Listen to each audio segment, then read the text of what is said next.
မင်္ဂလာပါဂျော့ရှွာဘန်ကတော့တပွဲမှာဒီထူးထူးခြားခြားပဲပေါ့နော်လုံးဝဒီထိုးသက်တာမျိုးမလုပ်လိုက်ရပဲနဲ့ဒါပူနွေးနွေး flyweight champion ဖြစ်လာပါပြီ။ဘာပဲပြောဒါကကျွန်တော်တို့မြန်မာနိုင်ငံကိုစားပြု UFC ကစားသမားတစ်ယောက်အတွက်တကယ်ကိုဂုဏ်ယူရဆုံးအခိုက်အတန့်ဝမ်းသာရတဲ့အခိုက်အတန့်တစ်ခုဖြစ်လာခဲ့ပါတယ်။ဒီပွဲစဉ်နဲ့ပတ်သက်ပြီးတော့အမျိုးမျိုးမှတ်ချက်ပြီးခဲ့ကြတယ်ဒီ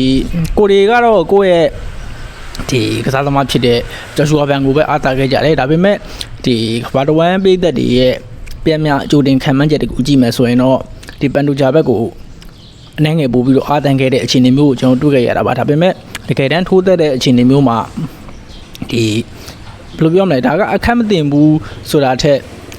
ကိုဘက်ကတန်တန်ရှင်းရှင်းနဲ့လုံးဝအနိုင်ယူနိုင်ခဲ့တယ်လို့ပဲကျွန်တော်ကတော့ခံစားရပါတယ်ဒီ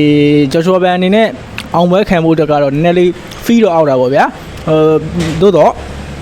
ဒါကကျွန်တော်တို့မြန်မာနိုင်ငံကိုစားပြု fighter ဖြစ်တယ်တကယ်ကိုဒီ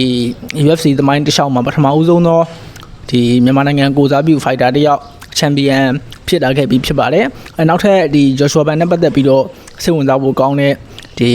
champion ကပတ်ကာဝယ်ပွဲတွေကိုလည်းကျွန်တော်တို့အများကြီးကြည့်ရဖို့ရှိလာအောင်မှာဖြစ်ပါတယ်ဒီပွဲစဉ်နဲ့ပတ်သက်ပြီးတော့အများကြီးထိုးသက်ခဲ့တာမျိုးကိုတွေလည်းရတာမကြည့်ခဲ့ရဘူးဒီတော့ဒီမှတ်ချက်ပေးဖို့ကတော့အမတန်ဟုတ်ခဲ့တယ်သေချာတာတစ်ခုကတော့ကျွန်တော်တို့ဒီနိုင်ငံကိုစားပြုဒီရောက်ဒီ UFC မှာချန်ပီယံဖြစ်လာခဲ့ပြီးဖြစ်ပါတယ်ဗျ။ Manchester United fan ကြီးကိုတွေလည်းပဲကျွန်တော်ရဲ့ channel ကို subscribe လုပ်ထားပေးလို့ရပါတယ်။ကျွန်တော် United နဲ့ပတ်သက်တဲ့သတင်းတွေကိုပုံမှန်တင်ဆက်ပေးနေမှာဖြစ်ပါတယ်ဗျ။ကြည့်ရှုအားပေးကြတဲ့ညီကိုတွေအားလုံးကျေးဇူးတင်ပါတယ်